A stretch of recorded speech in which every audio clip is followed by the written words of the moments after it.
दोस्तों, आज भारत दर्शन में एक ऐसे व्यक्ति की जीवन कहानी है जो हम सब के लिए प्रेरणा का स्रोत है। एक ऐसा व्यक्ति जो बचपन में अखबार बांटने जाता था, जिसके पूरे परिवार ने अपनी पैसा और धंधा खो दिया था। वो व्यक्ति भारत का राष्ट्रपति बना और मिसाइल से लेकर सैटेलाइट तक लॉन्च किया। वो है the missile man of India, doctor APJ Abdul Kalam. तो चलिए जानते हैं डॉक्टर APJ अब्दुल कलाम की अखबार बेचने से लेकर राष्ट्रपति और मिसाइल मैन बनने तक का जीवन कहानी। डॉक्टर APJ अब्दुल कलाम का पूरा नाम अब्दुल पाकिर जैनुलब्दीन अब्दुल कलाम था। उनका जन्म 15 अक्टूबर 1931 में रामेश्वरम में हुआ। अब्दुल कलाम का जन्म एक तमिल मुस्लिम परिवार में हुआ था। उनके पिता जैनुलब्दीन एक मस्जिद के इमाम और एक कश्ती के मालिक थे। कलाम के माँ आसिया अम्मा एक हाउसवाइफ थी। उनके पिता के पास जो नौका थी उससे वो हिंदू लोगों को रामेश्वरम से धनुषकोडी और धनुषकोडी से वापस रामेश्वरम ले जाते थे। कलाम के 3 बड़े भाई थे और एक बहन थी। कलाम अपनी सरल जिंदगी के लिए जाने जाते थे। उन्होंने कभी टीवी नहीं खरीदा और उनकी आदत थी रोज सुबह 6:30 बजे से 7 बजे के बीच उठना और रात को 2 बजे तक सोने की। धर्म और आध्यात्मिकता उनके लिए बहुत मायने रखती थी। यहाँ तक कि उन्होंने किताब भी लिखी जिसका नाम था ट्रांसेंडेंस। कलाम के पूर्वजों काफ़ी अमीर थे और उनके पास कई एकड़ जमीनें भी थी। जब कंपन पुल का निर्माण हुआ तब उनके परिवार ने लोगों को लाने ले जाने का व्यापार पूरा खो दिया, क्योंकि अब पुल बनने के वजह से कश्तियों की लोगों की जरूरत ही नहीं रही। इस घटना के बाद उनका व्यापार तो तहस-नहस हुआ ही, लेकिन साथ ही साथ उनके जमीनें और पैसे भी धीरे धीरे खत्म होने लगे। कलाम के जन्म होने तक उनका परिवार पूरा गरीब हो चुका था और कलाम को छोटी उम्र में ही अखबार बांटने जाना पड़ा। जब वे स्कूल गए तब उनके अंक काफी साधारण आते थे, लेकिन शिक्षकों के द्वारा हमेशा वो एक गजब और मेहनती छात्र बोला गया और उनमें हमेशा एक चाहत थी पढ़ने की। वो हमेशा गणित पर घंटों तक काम करते थे। स्वायत्त हाई सेकेंडरी स्कूल में उनकी पढ़ाई होने के बाद वो तिरुचिरापल्ली चले गए, जहां पर उन्होंने सेंट जोसेफ कॉलेज में दाखिला लिया और वो 1954 में फिजिक्स के ग्रेजुएट बने। 1955 में मद्रास चले गए और aerospace engineering Madras institute of technology से उन्होंने की।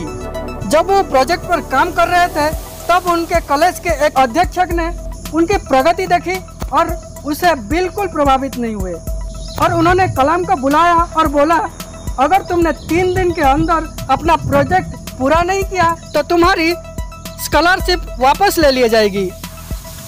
कलाम को इंडियन एयरफोर्स ज्वाइन करने की बहुत इच्छा थी, लेकिन वो सिर्फ एक पोजीशन से रह गए। मद्रास इंस्टीट्यूट ऑफ टेक्नोलॉजी से 1960 में पढ़ाई खत्म करने के बाद कलाम एरोनॉटिकल डेवलपमेंट एस्टेब्लिश के साथ जुड़ गए। वहां पर वो एक साइंटिस्ट की तरह जुड़े। उन्होंने अपना कैरियर एक छोटे होवरक्राफ्ट डिजाइनिंग से चालू की। कलाम इंस्कोस्पायर कमेटी में भी शामिल थे, जहां उन्होंने विक्रम साराभाई के अधीन में काम किया। विक्रम साराभाई एक बहुत ही जाने माने स्पेस साइंटिस्ट थे। फिर 1969 में कलाम को इसरो यानी इंडियन स्पेस रिसर्च ऑर्गेनाइजेशन में तबादला हो गया। इसरो में वो इंडियन पहले सैटेलाइट लॉन्च व्हीकल जो कि SLV में प्रोजेक्ट डायरेक्टर थे। इस व्हीकल ने रोहिणी सैटेलाइट को धरती के ऑर्बिट में रखा। कलाम ने फिर एक्सपेंडेबल रॉकेट प्रोजेक्ट पर अकेला ही काम करना शुरू कर दिया, लेकिन 1969 में भारत सरकार ने उनके प्रोजेक्ट को अनुमति दे दी और कहा कि उनके प्रोजेक्ट पर एक टीम बनाई जाए। 1963 में वो नासा रिसर्च सेंटर में भी गए। राजा रामन्ना ने कलाम को बुलाया भारत का पहला परमाणु परीक्षण स्माइलिंग बुद्धा को देखने के लिए। कलाम ने प्रोजेक्ट डेविल और प्रोजेक्ट वेलिएंट पर भी काम किया और इन प्रोजेक्ट्स में बैलिस्टिक मिसाइल भी बनाई। यूनियन कैबिनेट ने कलाम के प्रोजेक्ट को अनुमति तो नहीं दी थी, लेकिन फिर भी प्रधानमंत्री इंदिरा गांधी ने गुप्त रूप से उनको धन दिया ताकि उनके एरोस्पेस प्रोजेक्ट्स पूरे हो सके। फिर कलाम ने यूनियन कैबिनेट को भी इस गुप्त प्रोजेक्ट्स के बारे में बताया और इनकी महत्वपूर्णता समझाई। इन सब चीजों ने कलाम का नाम बहुत ऊंचा कर दिया। इसलिए भारत सरकार ने उनको उच्च मिसाइल प्रोग्राम चालू करने के लिए कहा। काफी सारे मिसाइल्स प्रोग्राम में भागीदारी रहने की वजह से उनको मिसाइल मैन ऑफ इंडिया भी कहा जाता है। अग्नि मिसाइल और पृथ्वी मिसाइल को बनाने में कलाम का बहुत ही बड़ा योगदान रहा। 1992 से लेकर 1999 तक वो चीफ साइंटिफिक एडवाइजर रहे और इस दौरान पोखरण 2 न्यूक्लियर परीक्षण भी किया। इस न्यूक्लियर परीक्षण ने मीडिया में कलाम का नाम काफी ऊंचा कर दिया था, लेकिन साइट के डायरेक्टर के संथनामन ने कहा कि थर्मोन्यूक्लियम बम का परीक्षण अपेक्षित परिणाम नहीं दे पाया और यह एक असफल घटना थी। और उन्होंने कलाम की आलोचना की और कहा कि जो उन्होंने रिपोर्ट दिए थे वो गलत थे। लेकिन फिर चिदम्बरम और कलाम दोनों ने इस बात को खारिज कर दिया। फिर कलाम की जिंदगी में एक बहुत ही बड़ा मोड़ आया। 10 जून 2002 को एनडीए यानी नेशनल डेमोक्रेटिक एलायंस ने कलाम को राष्ट्रपति के लिए नॉमिनेट किया। समाजवादी पार्टी और नेशनलिस्ट कांग्रेस पार्टी दोनों ने इस बात का समर्थन किया और फिर वह भारत की 11वें राष्ट्रपति बने।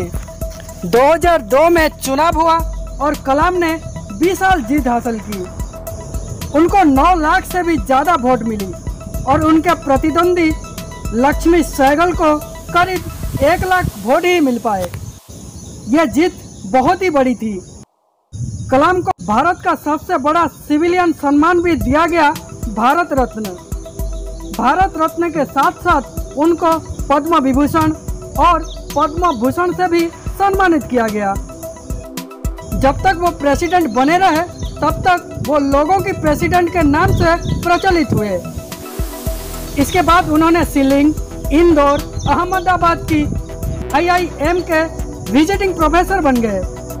वे Indian institute space science technology Tirumalapuram की चांसलर बने और अन्ना यूनिवर्सिटी में एरोस्पेस इंजीनियरिंग की प्रोफेसर भी बने। और भी उन्होंने कई इंस्टीट्यूट ज्वाइन किए। 2012 में भारत के जवान लोगों के लिए उन्होंने एक प्रोग्राम बनाया, what can I give movement. यह प्रोग्राम भ्रष्टाचार को खत्म करने के लिए था। कलाम ने काफी सारे बुक्स भी लिखे हैं, जैसे India 2020, wings of fire, ignited minds, और ये सारे बुक्स काफी पॉपुलर हुई। वे 27 जुलाई 2015 को शिलिंग चले गए, जहां पर उनको क्रिएटिंग अ लिवेबल प्लांट अर्थ पर लेक्चर देना था। यह लेक्चर उनको IIM शिलिंग में देना था। जब वे सीढ़ी पर चढ़ रहे थे तब उनको कुछ बेचैनी सी हुई और ऑडिटोरियम में जाने के बाद उन्होंने थोड़ा आराम किया। 6:35 पर लेक्चर शुरू हुई। लेक्चर शुरू होने की सिर्फ 5 मिनट ही हुई थी और वो गिर पड़े। उनको फिर वैथनी हॉस्पिटल में भर्ती कराया गया और वो 7:45 पर दुनिया छोड़कर चले गए। उन्होंने अपनी आखिरी शब्द श्री जनपाल सिंह को बोले। उन्होंने कहा, funny guides, are you doing well. APJ Abdul Kalam हम सब के लिए एक प्रेरणा का स्रोत है। तो दोस्तों, यह थी आज की महान नायक, the missile man of India, APJ Abdul Kalam की जिंदगी की कुछ हिस्से। उम्मीद है कि इस छोटी सी जानकारी आपको पसंद आया होगा। हमारे साथ जुड़े रहने के लिए हमें लाइक और कमेंट कीजिए, अपने दोस्तों के साथ शेयर कीजिए, हमें सब्सक्राइब करना ना भूलें। धन्यवाद।